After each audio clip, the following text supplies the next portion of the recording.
기본적으로 뭐 우리 스스로를 그렇게 좀 지칭하는 게 부끄럽기도 한데 목사님들을 영적인 선생님, 뭐 영적인 멘토 이렇게 이야기하잖아요.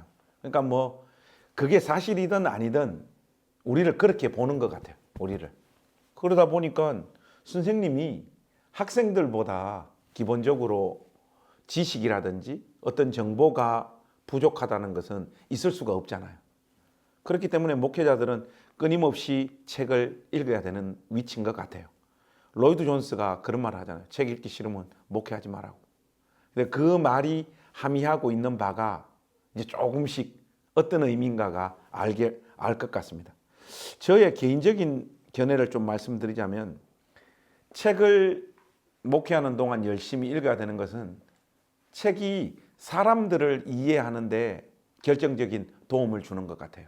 그러니까 저의 인생을 살면서 개인적으로 이런저런 경험들을 통하여 사람들을 이해하는 것, 그것은 한계가 있는 것 같아요. 왜냐하면 한 사람의 뭐 삶의 경험이라고 하는 것이 한계가 있잖아요. 자칫 잘못하면 자기가 겪고 경험한 대로만 사람들을 판단하고 이해하다 보면 메시지가 자기 경험 안에 이렇게 함몰되어져 버리는. 그러니까 뭐 고생한 사람은 하나님께서 주시는 복을 인정하지 않는다든지, 또 뭐 이렇게 성공하고 형통한 길로 부름받은 사람들은 이 인생의 어떤 바닥을 통과하는 사람들의 그 절절한 아픔들에 또 공감하지 못하는 이런 부분들이 있거든요. 이런 것들을 가장 그래도 보충해 줄 수 있는 경험이 저는 독서라고 봐요.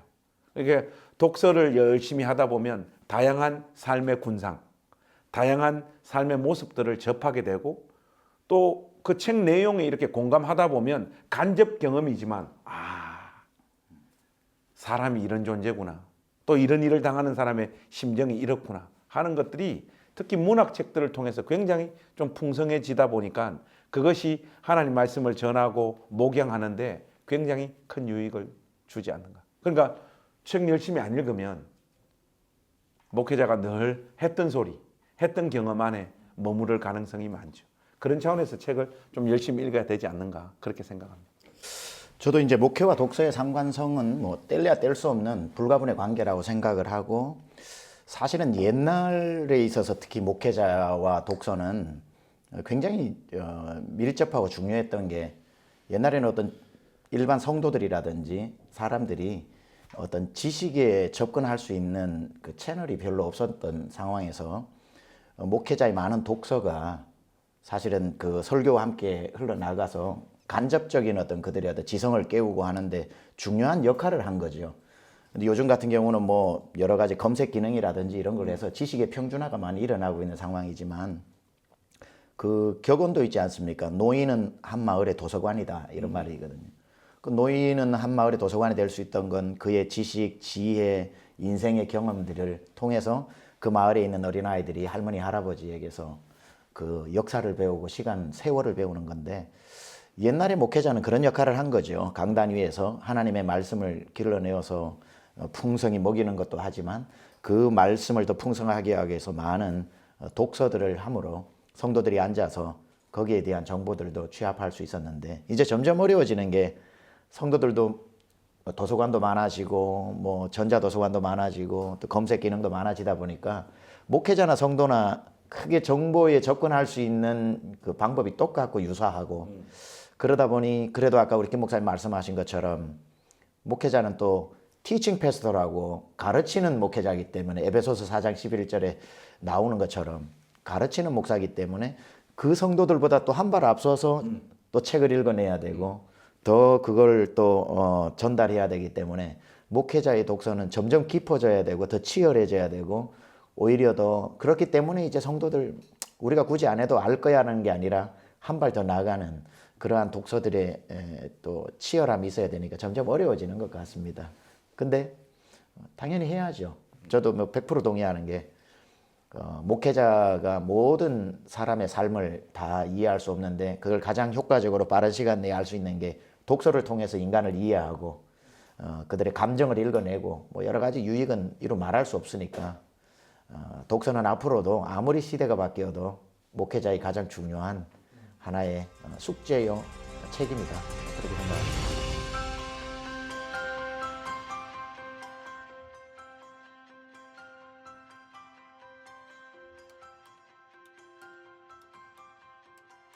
제일 이제 독서법보다 중요한 게 이제 저는 독서의 습관이라고 생각을 합니다. 그래서 저는 이제 어디 집회를 가거나 누구를 만날 때 이제 신학생들 그리고 저를 뭐 이렇게 태우러 왔다 갔다 하는 이제 부목사님들하고 집회장에 가고 오고 할 때 이제 이야기를 많이 나누었을 때 목사님 요즘 무슨 책 읽어요? 이렇게 물어보면 열의 아홉은 바빠서 못 읽습니다. 그렇게 얘기를 해요. 바빠서 못 읽는다.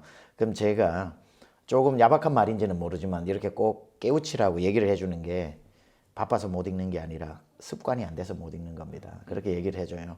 그러니까 아무리 바빠도 습관이 된 거는 그 틈 사이에 하게 돼 있거든요. 습관이라는 게 자기도 모르게 하게 되는 거고 안 하고는 견딜 수 없는 거기 때문에 신학생들에게 있어서 나는 100권의 책을 읽고 졸업하겠다는 것도 좋은 목표지만 몇 권의 책을 읽는 게 아니라 평생 읽어낼 수 있는 습관을 들이는 것. 아무리 바빠도 책에 손이 가게 하는 것. 아무리 바빠도 몇 페이지라도 읽는 것. 어떤 뭐 독서를 많이 하기로 뭐 소문이 나신 목사님 한 분은 하루에 무조건 300페이지 이상을 읽는다는 걸 평생에 본인 원칙으로 삼았던 것처럼 그분도 무슨 책을 저렇게 많이 읽었을까? 그거는 책을 많이 읽고 뭐 빨리 읽고 이런 것보다는 습관이 만들어낸 아름다운 작품이라고 생각을 하고 목회자에게 있어서 저의 독서법이라고 이야기하면 이따가도 또 얘기하겠지만 다양한 책들 많이 읽고 습관 들여가지고 수시로 읽는 거 이런 것들에서 제일 중요한 게 습관인 것 같아요. 감사하게도 습관이 좀 배어 있어서 다행인 것 같습니다. 저는 뭐 독서법이 뭐 독서법이라고 할 만한 게 없습니다. 그런 거는 뭐 좀 고수들이 하는 말이고 저는 그냥 잡독 스타일인 것 같아요.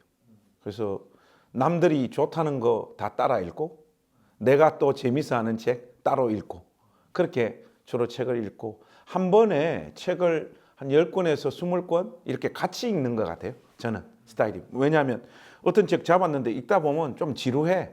그러면 그 책 놔두고 또 다른 쪽으로 이렇게 넘어가요. 그래서 다른 책 좀 보다가 또 지루하면 이쪽으로 돌아와서 이 책 마무리 짓고 이런 식으로 한 10권, 20권 정도. 그래서 우리 집 사람이 책상 위에 그 책 좀 그만 쌓아놓으라고 하는데 그게 이제 금방 최 목사님 말씀하신 대로 저의 독서하는 습관이 돼버린 것 같아요. 그런 식으로 읽는 게. 비슷한 것 같아요. 저도 여러 권을 한꺼번에 읽는데 똑같은 종류를 읽으면 금방 지루해지고 그러다 보면 책에 손이 잘 안 가더라고요. 그래서 똑같이 1시간의 독서 시간이 있다 그러면 뭐 어떨 때 1시간 다 그거 읽지만 저도 보면은 신학서적 읽는 부분이 있고 문학서적 읽는 게 있고 시집이 있고 또 제가 수필을 좋아하는 수필을 읽고 이런 식으로 해서 이게 시간이 오래 가도 브레인이 지치지 않도록 하는 게 이걸 읽다가 시 한 편 읽고 또 시 읽다가 또 어떤 좀 어려운 거 읽고 이렇게 하니까 굉장히 유익하더라고요.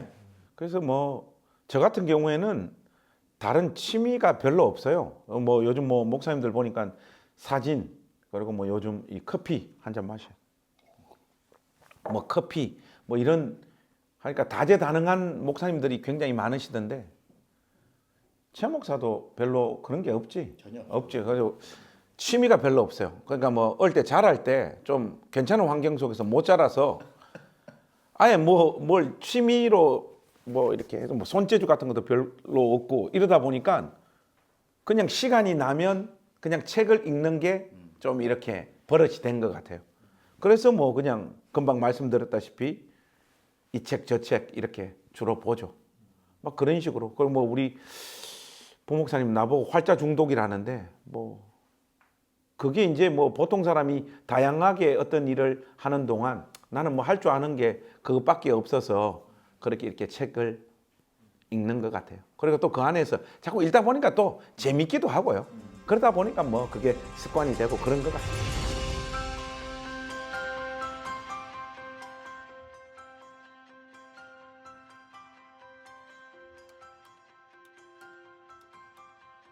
시간 없다는 거는 그 사실이 아니에요. 시간 많아요. 시간 없다고 하는 거는 다 구라입니다. 인간은 보면 자기가 좋아하는 일은 결국은 하더라고. 인간은. 그러니까 보면 이제 난 책 읽을 시간이 없다라고 하는 거는 그 사람이 책 읽는 걸 별로 안 좋아하는 거예요. 여기에 별로 재미가 없는 거예요. 어떤 식으로든지 자기가 좋아하는 것은 시간 내서 하기 마련인 것 같고요. 그러다 보니 이 시간 저 시간을 빼서 결국은 책을 읽는 자리로 가야 돼요. 그 목회자들은 책 읽는 게 재밌으면요. 심지어 새벽에 일어나서 책 봐요. 그리고 잠 안 자고 그 책을 봐요. 그 인간이 그런 존재입니다. 그런데 이제 제가 우리 목회자 후보생들에게 드리고 싶은 이야기는 젊을 때 책을 많이 읽어야 되는 것 같아요. 왜냐하니까 이 독서량이 이제 최 목사님이나 저나 72년생이니까 올해 50이잖아요. 우리나라로. 체력이 30대, 40대 같지가 않아요. 그리고 책 읽는데 뭐 그렇게 체력이 소진되느냐 하는데 이게 힘들더라고 점점. 하니까 옛날만큼 책을 잘 못 읽어요. 그리고 눈 건강이라든지 뭐 이런 또 한 50 정도 되면 뭐 보편적으로 목회의 어떤 열매들이 이제 슬슬 좀 이렇게 나타나는 시점이 되기 때문에 스케줄이 굉장히 바빠집니다. 그러다 보니까 옛날만큼 책을 읽을 수 있는 물리적인 시간이 줄어드는 건 틀림없는 것 같아요. 그렇기 때문에 30대, 40대 때 다른 거 다 끊어놓고 책만 좀 집중적으로 읽을 수 있는 시간들도 좀 이렇게 확보하는 것들이 좀 필요한 것 같고 또 그런 시간을 확보하기 어렵다 하더라도 30대, 40대 때 책을 집중적으로 좀 많이 읽어놔라. 그러면 거기에 뭐 습관도 들 생길 뿐만 아니라 어떤 책이 좋은 책이다라고 하는 그 책을 고르는 그 능력이라고 할 수 있죠. 그런 것들이 그때 형성되어지면 좀 50대 진입하면서는 좀 노련하게 독서를 할 수 있는 것 같아요. 근데 안 읽다가 50대 돼가지고 내 본격적으로 책 한 번 읽어봐야 되겠다. 그거는 여러모로 아마 더디고 한계가 있을 것이다. 그래서 좀 우리 목회자 후보생들이 20대, 30대, 40대 때 좀 치열하게 책 열심히 이렇게 좀 읽는 게 좋지 않을까 이런 말씀 좀 드리고 싶습니다. 저도 이제 앞에서 잠시 말씀드렸다시피 뭐 바쁜 건 항상 바쁜 거기 때문에 습관이 독서량을 좌우한다는 건 틀림없는 것 같고요.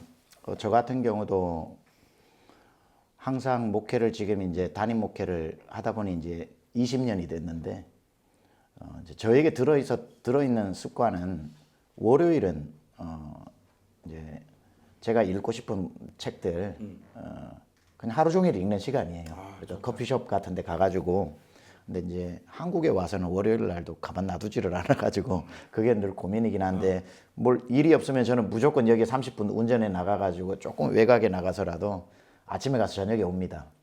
그리고 이제 양수리 수양관 같은 데 앉아가지고 음악 틀어놓고 이제 그게 이제 책도 읽는 거지만 제 머리를 맑게 해주더라고요. 이렇게 하고 미국에서도 월요일은 항상 독서하는 날 그리고 수요일은 독서하는 날 그냥 화요일 오전은 주일 설교 준비하는 날 그래서 그리고 목요일은 이제 집중해서 성경을 통독하는 날 매일매일 이제 스케줄 잡고 통독은 하지만 그렇게 하고 이제 금요일은 금요 성령 집회 저녁 설교를 위해서 금요일은 또 오전은 설교 준비하는 날 토요일 주일 준비하는 날 그리고 이제 주말 사역이 많으니까 사역하고 그래서 저에게 있어서는 제가 마음대로 읽고 싶은 거 읽는 책은 월요일 날 읽는 거고 좀 어떤 중요한 텍스트들을 읽을 때 수요일 날 그렇게 읽고 화요일은 이제 오전은 주일 설교 오후는 다 신방 스케줄이 잡혀 있어요. 그리고 새벽 예배 때부터 낮 12시까지 한 8시간은 무조건 책상에 앉아 있는 게 한 20년 된 습관이에요 저한테는.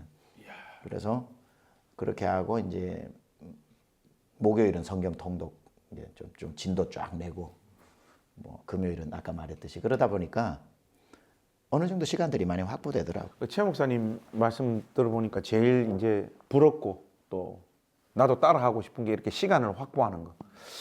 저는 뭐 사람이 좀 안 그런지 뭐를 이렇게 체계적으로 저보다 책 훨씬 많이 읽었어요. 그런 식으로 이렇게 하는 타입은 아닌 것 같아요. 근데 딱 그 오전 시간을 이렇게 딱 확보하고 이런 것들은 좀 원칙으로 해가지고 잘 지킬 수 있으면 정말로 목회자한테 좋은 습관인 것 같아요.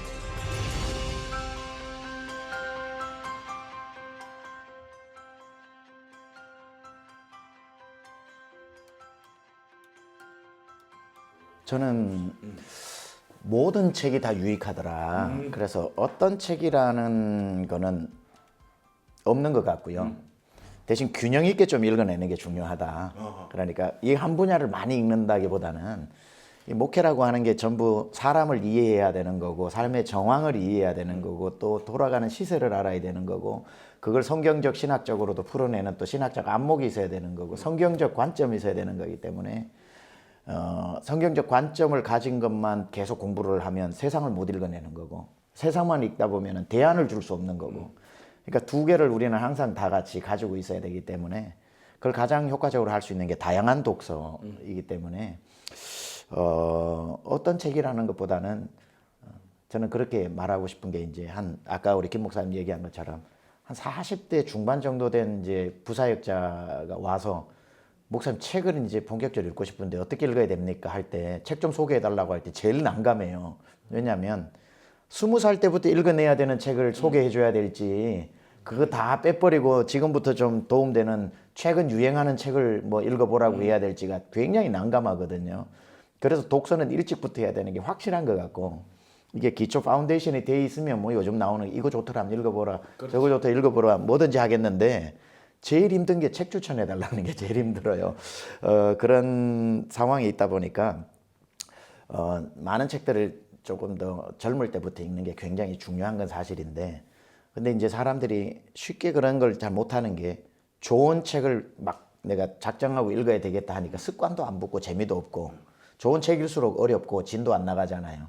그래서 가장 좋은 건 손에 잡히는 책부터 잡아서 읽으면서 책 읽기의 습관과 시간과 어떤 그런 재미를 느끼는 게 더 중요한 것 같고 거기서부터 손에 잡히는 책은 아무 책이나 읽어도 거기에는 반드시 좋은 건질 내용들이 있다. 또 나중에는 책을 많이 읽다 보면은 읽어야 할 책과 던져버려야 할 책들이 이제 어느 정도 쉽게 구분이 되니까 그걸 하려면은 많이 읽어보면 쓸만한 책이고 책장에 꽂아놓고 이제 내가 두고두고 이렇게 좀 사용해야 되는지 아니면 읽고 난 뒤에 누구한테 그냥 선물로 줘야 되는 책인지가 나오죠. 예.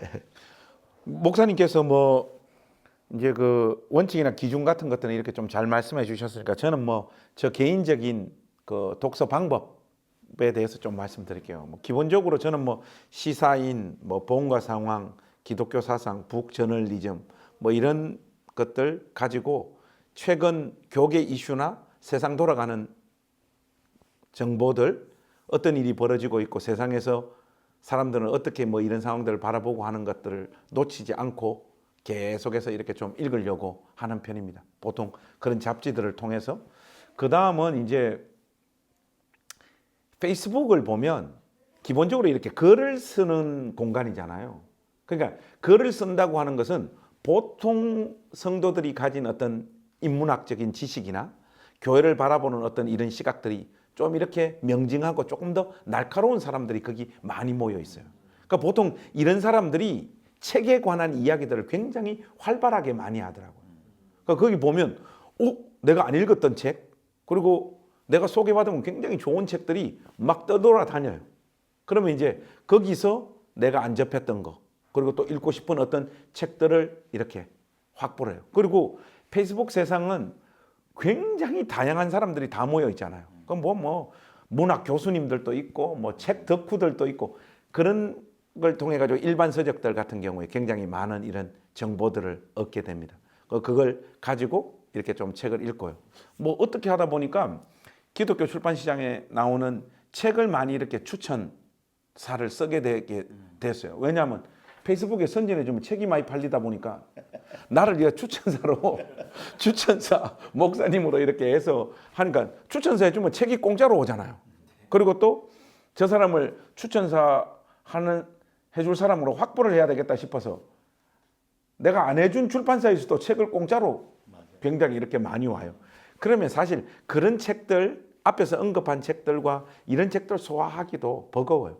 주로 이런 식으로 이렇게 읽어가는데 제가 읽는 이 책을 보면 뭐 어느 정도 구색은 맞춰지는 것 같아요. 시사, 세상 돌아가는 거, 그리고 신학 서적, 그리고 일반 서적들 중에 좋은 책들이 안에 이렇게 균형을 어느 정도 맞추어서 독서를 하게 되더라고요. 그러니까 목사님들이 다 그렇게 하시지 않겠지만은 너무 뭐 교회 이슈나 신학 여기 함몰되어져 있어도 안 되는 거고 또 세상적인 어떤 부분 쪽으로 또 마음이 휙 가가지고 계속해서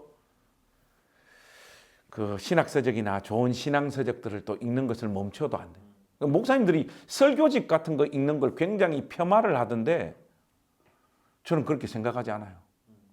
좋은 설교집 보면요, 뭐 번쩍번쩍 그 인사이트를 주는 설교집들 굉장히 많거든요. 그런 설교집들도 꾸준히 읽는 것도 참 중요해요.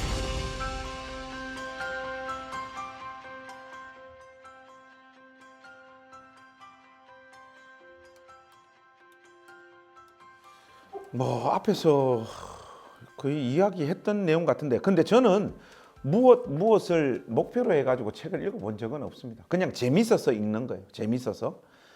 목회를 위해서 신학 연구를 한다든지 뭐 책을 읽는 경우는 저는 한 번도 없었던 것 같고요. 신학교 시절에 배웠던 내용들 위에 그 관점 위에서 어떤 책을 읽고 비평하고 비판하거나 지식을 더하는 정도죠. 그 책을 읽어서 교양을 배울 수 있습니까? 제가 볼 때는 책만 읽은 사람들이 거의 다 보면 싸가지가 없어. 그 지식이 쌓인다는 거, 그게 사람의 인격을 온전하게 하는 거하고는 조금 별개의 문제인 것 같아요. 제가 경험한 바로는. 저는 솔직히 뭐 교양을 위해서 뭐 책을 읽는 거 이런 거에 대해서 좀 회의적입니다. 회의적인데 그냥 베스트셀러나 일반 서적들 중에 참 많은 사람들이 좋다고 생각하는 책들 정도 읽는 거죠. 그래서 뭐 앞에서도 말씀드렸습니다만은 뭐 신학을 공부를 위해서, 뭐 교양을 위해서 그렇게 책을 읽어본 적은 없고요. 그냥 책을 읽었어요. 읽었는데 그게 모르겠습니다. 제가 인식하지 못하는 시간과 시점에서 그런 독서의 경험들이 제 삶을 풍요롭게 하거나 시각을 넓혀주고 다른 사람을 이해하게 만들어서 내 삶이 이렇게 좀 더 온전하게 가꾸어졌는지는 잘 모르겠어요. 책 읽기에는 기본적인 책 읽기라는 게 있어요. 의사들이 의학 서적을 뭐 안 읽고 치료를 할 수 없듯이 변호사들이 를 읽고 공부하고 거기에 대한 기본 소양을 갖추지 않고 법률가가 될 수 없듯이 그래서 신학생들로서 읽어내야 되는 그리고 신학교 다닐 때 조직신학교에서 할 때 그런 기본 텍스트들을 기회가 된다면 가능하면 읽는 건 기본으로 하고 그렇지.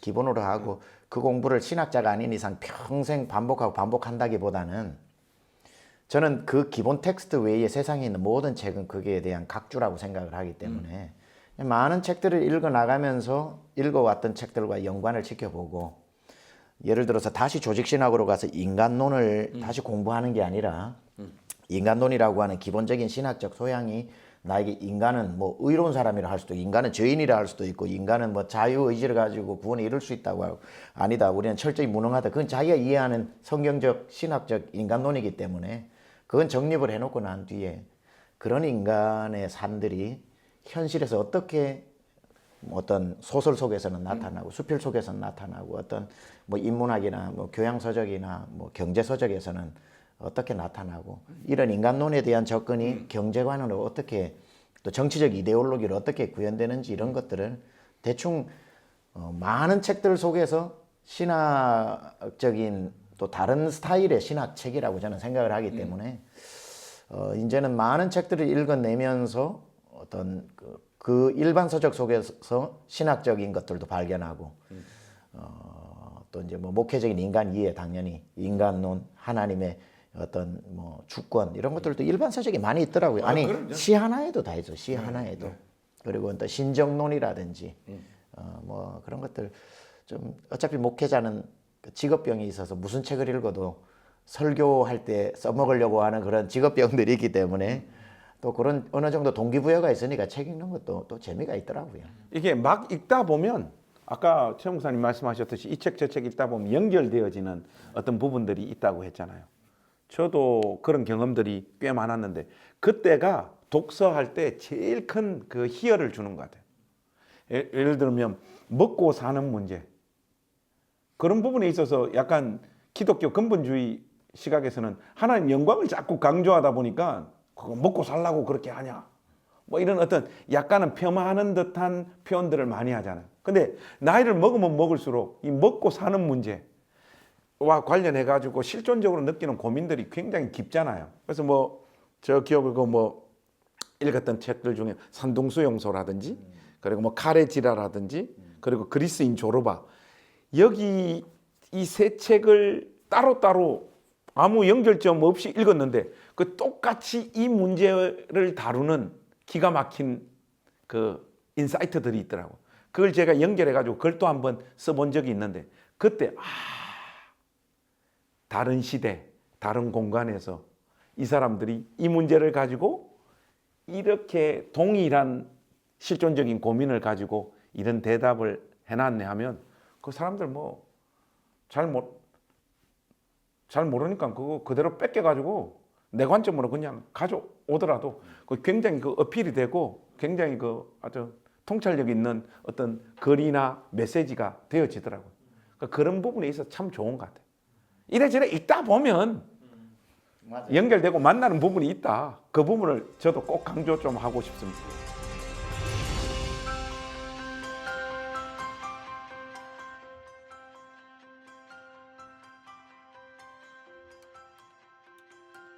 그거는 뭐 우리의 어떤 조언보다도 신학교 시절을 성실하게 잘 보내는 게 참 중요한 것 같아요. 사실 뭐 신학교 커리큘럼이 그냥 만들어졌겠습니까?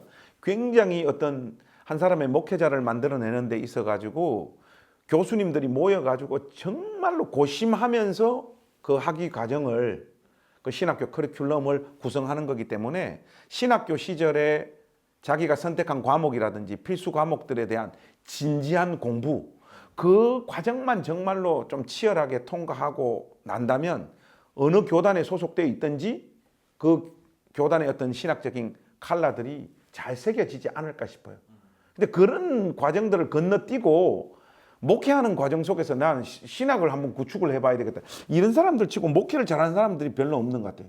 왜냐하면 목회 현장에서는 구축되고 세워진 신학적인 토대 위에 프랙티컬한 또 현실적인 어떤 그 인간들의 그 구질구질한 현실들을 이 신학 안에서 녹여내야 되는데, 신학교 졸업해가지고 신학을 구축한다, 이거는 늦어도 한참 늦은 과정이라고 생각을 해요.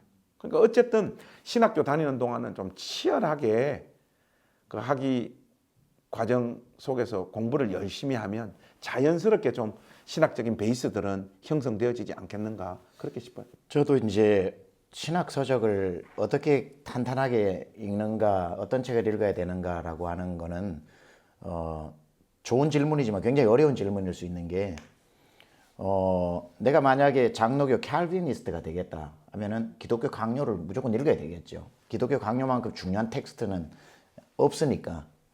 근데 만약에 나는 웨슬리안 신학을 가지고 있다 그러면은 존 웨슬리 일기를 읽어야 되는 거죠. 말하자면 그게 자기 1차적인 텍스트가 되는 거니까. 그래서 내가 신학적으로 무엇이 어떤 노선에 있느냐에 따라서 반드시 읽어야 되는 그 1차 문서들이 있는 거기 때문에 모든 사람에게 통하는 1차 문서는 없는 것 같아요. 그리고 나는 청교도 신학에 있어서 굉장히 내 신학에 결이 같다. 그럼 존 오웬의 책이 아무리 두껍고 많아도 읽어야 되는 거고. 그러니까 내가 신학적인 방향을 정하고 난 뒤에 반드시 그럼 그 신학 노선을 따른다면 적어도 이런 책들을 읽어보고 기웃거려라도 보고, 아니면 그걸 다 1차 문서 들어가기 힘들면은 해설서라도 한번 읽어보고 또 그런 어떤 적어도 뭐 교리집이라도 읽어보고 하면서 자기의 신학 체계들을 그 노선에서 세워나가는 거기 때문에, 만약에 신학생들 전체에 불특정 다수를 놓고 어떤 신학 서적을 읽어야 됩니까 하는 것도 상당히 힘들어요.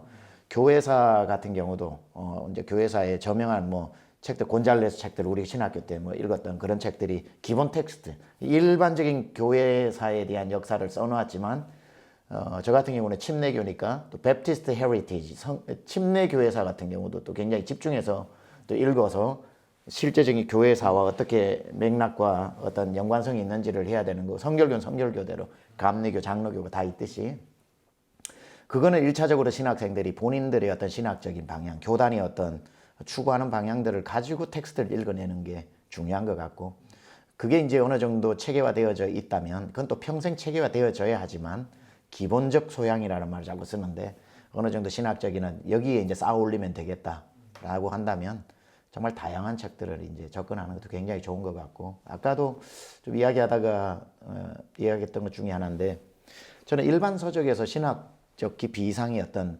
생각들과 고민들을 하게 하는 내용들이 많거든요. 그 신정론, 그 테오도스를 이야기할 때 왜 선하신 하나님이 우리 인간에게 이렇게 악한 일과 뭐 이런 일이 생기는 고통이 다가오는가? 그 신학 서적에서는 설명들을 다양하게 하고 있고 뭐 이렇게 루이스라든지 다른 어떤 학자들이 그런 것도 이야기들을 많이 했는데 저 같은 경우는 또 가장 막 그걸 치열하게 고민하게 만든 건 시 한 구절이거든요.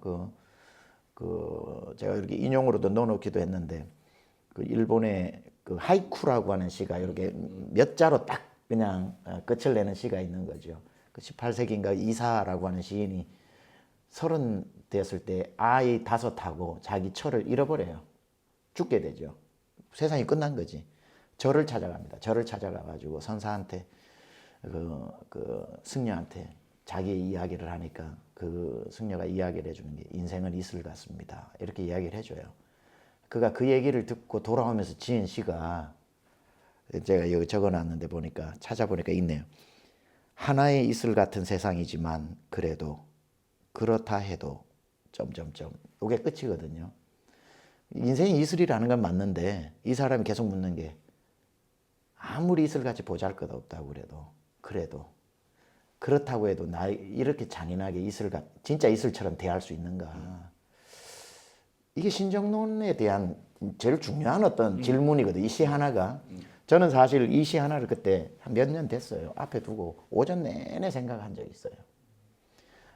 그런 것들이 좀 중요한 것 같아요. 어떤 시 하나에서도 신학적인 것들을 생각해 보게 돼요. 인간이란 뭔지, 그 인간을 다루는 하나님은 어떤 의도가 있으신지, 그리고 그 하나님은 진짜 어떤 하나님인지 사고를 좀 많이 확장시켜 주는 것 같아요. 이제 뭐 신학 공부를 치열하게 열심히 해야 된다라고 하는 것은 우리가 다 그 동의를 하고 중요한 건데 또 한편으로는 이게 너무 또 신학 하는 사람들 또 많아요. 그러니까 자기 포지션이 앞으로 학생들을 티칭할 신학교에서 교수로서 가르칠 사람인지 아니면 현장에 나가서 목양을 할 사람인지 자기 자신의 어떤 길들과 방향을 좀 잘 정해야 될 것 같아요.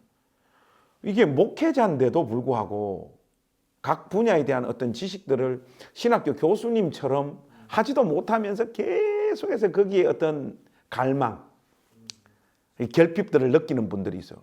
이런 분들은 현장에 와서 신학 지식에 오히려 함몰되어져서 마땅히 목양을 감당해야 되는 부분에 있어가지고 굉장히 공부 때문에 소홀해버리는 이런 일들도 꽤 많더라고요.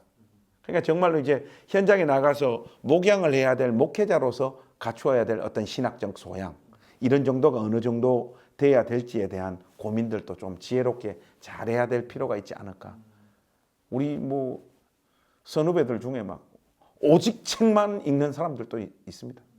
그 책에 그냥 빠져가지고 자기의 전 인생을 소비하는 선후배들 꽤 많아요. 그런 사람들 보면 한편은 좀 안타깝더라고요.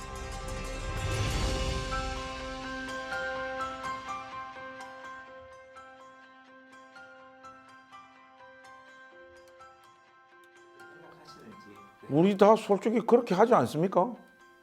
저는 전혀 나쁘게 보지 않아요. 그것을 부정적으로 보는 것을 저는 솔직히 이해를 할 수가 없습니다. 왜냐하면 다른 말로 하자면 자신의 직무에 충실한 거잖아요. 그렇지 않습니까? 그리고 보통 사람들이 발등에 불이 떨어져야 어떤 일을 열심히 하잖아요. 우리도 마찬가지고 설교가 있고 그 설교를 위해서 이 책 저 책을 참조를 하고 공부를 하고 책을 읽는 것은 귀한 거죠. 자기의 어떤 맡은 바 직무를 성실하게 감당하는 건데 영성을 위해서 책을 읽고 성경을 읽지 않고 설교 그 자체를 위해서 해야 될 일을 위해서 읽는다? 그거하고 뭐가 그렇게 큰 차이가 있나 저는 솔직히 싶습니다.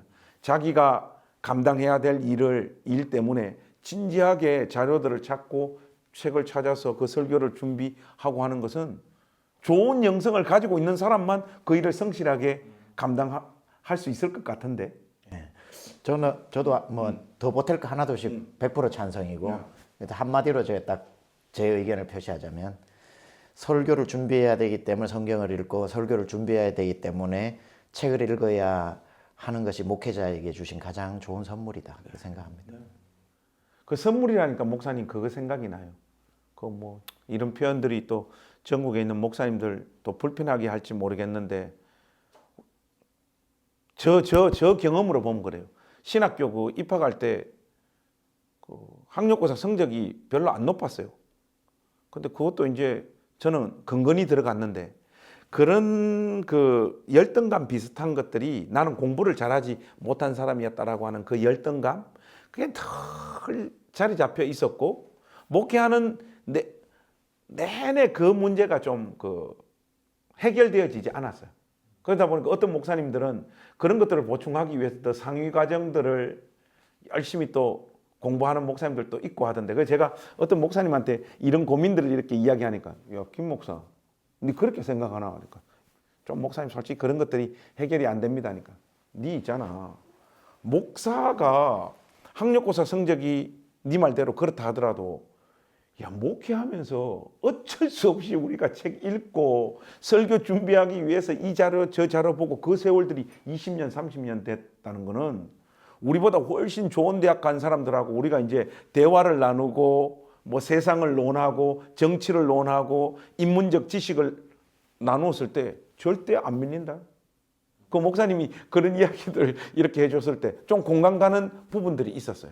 아, 이 세월 자체가 나를 굉장히 자라게 하고 성장시켰구나.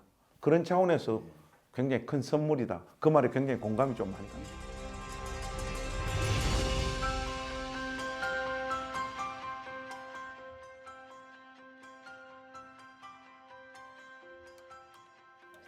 저는 개인적으로 목회자는 성경을 다독하는 것보다 깊이 읽는 것이 중요한 자리인 것 같아요.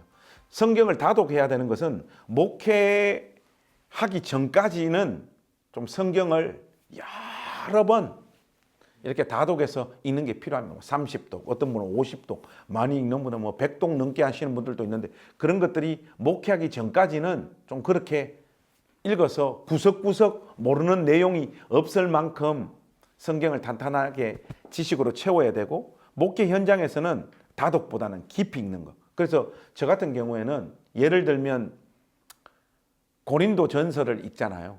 그러면 고린도 전서의 모든 번역본을 다 읽어요. 개역 개정 한번 읽고 새 번역 읽고 뭐 또 공동 번역 읽고 또 영어 성경 번역도 많잖아. 뭐 NIV도 ESV도 있고 그 쭉 다 한번 내가 찾을 수 있는 번역본으로 고린도 전서를 거의 다 한번 읽어요. 그런 다음 이 책에 대해서 누가 주석을 잘했는지 그리고 강해를 잘했는지 그 책을 찾아가지고 다 읽어요. 그러면서 책을 성경 각 권 책을 한 권씩 한 권씩 좀 이렇게 정리를 하는 편입니다. 다음 설교 스케줄에 맞춰 가지고 그런 식으로 저는 그 성경을 읽고 꾸준히 이렇게 읽어가는 작업들을 이렇게 하고 있어요. 그래서 이게 이제 그 평신도들하고는 좀 다르게 목회자가 성경 읽기를 해야 되지 않느냐는 차원에서 그런 식으로 이렇게 좀 성경을 읽는 편입니다. 예, 저도 이제 목회자는 깊이 읽고 넓게 읽고 두 가지를 정말 잘 해야 되는 건 틀림없고 설교라고 하는 건 넓게 읽는 것보다 깊이 읽은 그 성경을 또 건져내어서 성도들이 넓게 읽고 깊이 읽을 시간이 없었던 사람에게 깊이를 전해주는 시간이 또 설교가 아닌가 생각을 하는데 또 이렇게 넓게 읽는 걸 잘 안 하다 보니까 설교를 열심히 준비하고 이번 주에 설교를 나름대로 멋지게 했다고 생각을 하는데 다음날 성경을 펴서 이렇게 이제 스케줄 따라서 읽다 보면 어제 설교에 이 성경 구절이 들어갔으면 너무너무 좋았겠다 하는 후회가 한두 번이 아니에요. 그때 제 마음에 드는 생각이 뭐냐면 내가 성경을 좀 더 넓게 많이 해서 머릿속에 준비하는 동안 이 구절들이 막 튀어나왔으면 좋겠다. 굳이 검색하지 않아도 단어 검색을 해가지고 건져 올리는 것도 있지만 단어 검색보다도 더 깊은 건 어떨 때 내가 읽어놨던 구절이 탁 떠오를 때 여기 딱 했을 때 활용점정이 되는 구절들이 있는데 그걸 놓쳐버렸을 때의 그 어떤 아쉬움은 굉장히 크거든요. 그런 차원에 있어서 그러한 순발력은 다독에서 나온다고 생각을 해서 제가 의도적으로 좀 다독을 이제는 오히려 나이가 들수록 다독을 많이 하는 편인 것 같아요. 그래서 요즘은 제가 성경 통독에 좀 많이 심려를 기울이고 있는 편이고 이제 당일날 시간을 내어서 설교 준비 그 주에 설교 준비를 해야 되는 거는 당연히 깊이 있는 연구들이 이제 또 그때 재밌어요. 굉장히 재밌고 그 의미들을 밝힌다는 거. 그래서 이 두 개의 좀 균형이 있는 게 굉장히 필요한 것 같은데 근데 만약에 둘 중에 어느 것부터 시작해야 되냐 그러면은 뭐 김 목사님하고 저도 동의하는 게 신학생이나 이럴 때 좀 다독을 좀 많이 해놓은 상태에서 본 무대에 뛰어들었을 때는 이제 그런 기초적인 어떤 백그라운드를 가지고 깊이 있게 보면 훨씬 더 풍성해지지 않을까. 저 그렇게 해서 성경 읽기를 추천하고 싶습니다.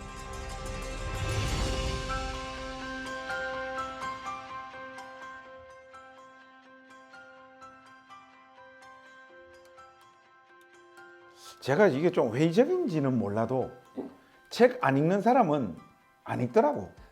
그리고 책 읽는 사람은 책 읽는 후배들은 이미 우리보다 더 잘 알아. 그래서 이런 어떤 조언들이 무슨 그렇게 큰 도움이 되겠는가 모르겠는데 굳이 그래도 이야기를 한번 해보자 그러면 신학이나 뭐 신앙서적 성경은 어떤 식으로든지 책을 읽는 목회자들은 꾸준히 읽더라고요. 있으니까 우리는 조금 이렇게 문학서적이라든지 일반적으로 여러 제 분야에 대한 기본적으로 중요한 책들 그런 부분들 놓치지 않고 좀 다양하게 읽는 습관들을 가지는 것이 중요하지 않는가. 왜냐하면 교회 안에는 굉장히 다양한 사람들이 많이 오잖아요. 그래서 사실은 그 마이너 감성 있잖아요. 마이너 감성 보면 뭘 해도 안 되는 사람들 교회에 많잖아요. 인생이 너무 힘든 사람들, 이런 사람들을 위한 그 소설책들 읽으면요, 그 바닥에 그 시간을 통과하는 사람들의 그 절절한 심정, 이 사람은 그 시간을 지금 통과했어. 그래서 그 내려가는 그 사람들의 심정을 간접적으로 경험할 수 있습니다. 또 그뿐만 아니라 뭐 교회 안에는 교수님들도 있고 또 기본적인 어떤 대화들을 나누기 위해서는 목회자가 기본적으로 또 가지고 있어야 되는 지식이 있으니까 신학서적, 신앙서적 이런 거는 말 안 해도 읽으니까 좀 이런 부분에 있어서 평상시에 관심을 가지고 좀 다양하게 이렇게 읽어 놓으면 좋지 않겠는가, 이런 말씀 그냥 드리고 싶네요. 한 권의 책을 여러 번 읽는 게 나으냐 아니면 한 사람의 저자를 집중적으로 읽는 게 나으냐 이렇게 질문에 충실하게 한번 답을 해본다면 제 개인적으로는 한 권의 책을 여러 번 읽어본 적은 별로 없었던 것 같아요. 근데 제가 굳이 추천하자면 한 권의 책을 여러 번 읽는 것보다 너무 좋았다면은 이 책을 쓴 저자가 쓴 책을 여러 권 읽는 게 거의 사람은 머릿속에 있는 게 이 책에도 나오고 저 책에도 나오니까 한 권의 책을 여러 번 읽는 효과를 동시에 누리면서, 왜냐면 이 책에도 아까 했던 게 나오고 저 책에도 아까 했던 게 나오니까 여러 권을 읽으면 한 권의 책을 여러 번 읽는 효과도 있을 뿐더러 못 보던 것도 거기에 있고 또 그 사람 자체를 또 이해하게 되는 폭이 넓어지기 때문에 저는 가능하면 그냥 딱 너무 좋은 책이다라는 걸 10번 읽는 것보다 차라리 그 저자가 쓴 10권의 책을 읽는 게 낫지 않겠나 하는 게, 저는 좀 그런 방식이라서 한 사람을 파는, 요즘 유진 피터슨 책이 너무 좋다 그러면은 유진 피터슨의 책에 뭐 현실에 불이 박은 영성이라는 책이 너무 좋다면 그걸 5번 읽는 것보다는 그분이 쓴 책 5권이 훨씬 좋더라고요. 근데 또 목사님 한편으로는 한 권의 책을 여러 번 읽는 게 목회하면서 울고 먹기는 참 좋아요. 그리고 그게 오랫동안 지식으로 남는 것 같아요. 그것도 맞아요. 근데 그분이 생각하는 중요한 가치는 딴 책에도 나오더라고요. 또 사람의 어떤 지식의 한계라는 게 있으니까. 그래서 뭐 제일 좋은 거는 한 권을 여러 번 읽으면서 그걸 다 읽어내면 좋은 건데, 그게 가만 보니까 제일 여러 번 읽었던 책이 뭔가 했더만 저 같은 경우 감으로 하는 영어하고 성문종합 영어 같아요. 그러다 보니까 영문법이 어느 정도 잡혀 있어요. 그래서 우리 그 아들 딸한테 뭐 영어 이렇게 쫙 이야기하면, 아니 아빠는 발음도 이상하고 그 말하는 거 이게 서툰 것 같은데 그 영문법에 대해서는 어떻게 이렇게 잘 알아 하는데 뭐 영문법 주시라는 게 어디에 있겠어요. 그 성문종합 영어하고 가물한 영어 그 수십 번 봤던 거 그게 머릿속에 박혀가 이게 안 빠져나오잖아요. 그런 의미에서 보면 한 권의 책을 여러 번 읽는 것에 정말로 중요한 거는 뭔가 하면 지식이 이렇게 휘발성 있게 이렇게 날아가 버리지 않도록 잡아주는 거는 정말 한 권의 책을 좀 집중적으로 읽는 게 또 좋은 것 같아요. 제가 늘 얘기하듯이 자기가 앞으로 목회를 하고 신학적 목회를 하고 성경적 관점을 가지는 자기만의 텍스트가 있잖아요. 그 1차 자기만의 1차 문서는 여러 번 읽어야 된다고 생각해요. 좋은 이야기예요. 자기만의 1차 문서는 그 다음에 이제 더해서 읽는 책들은 좀 다양하게 읽어보는 것이 낫지 않을까.